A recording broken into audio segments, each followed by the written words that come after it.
বাংলাদেশে হিন্দু নির্যাতন, শারদ উৎসবের সময় হিন্দুদের মন্দির ও প্রতিমা ভাঙচুরের ঘটনায় সনাতন ধর্মের লোকদের মধ্যে ভারতে এর ব্যাপক প্রভাব পড়ে। এই নিয়ে ত্রিপুরা সহ বরাক উপত্যকা এমনকি পশ্চিমবঙ্গ সহ প্রায় সমস্ত দেশে হিন্দুরা বিক্ষোভ মিছিল ও বিভিন্ন প্রতিবাদ সংগঠিত করে।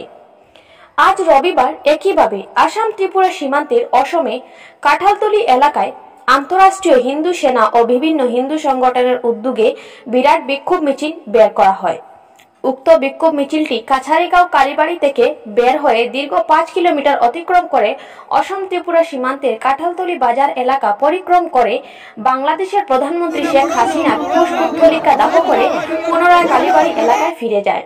এই বিক্ষোভ মিছিল ও কর্মসূচির নেতৃত্বে ছিলেন আন্তঃরাষ্ট্রীয় হিন্দু সেনার অধ্যক্ষ অবিনাশ কৃষ্ণ দাস, সজল কুর্মী ও শিপ্রা কৈরি ও জয় কানু প্রমুখরা।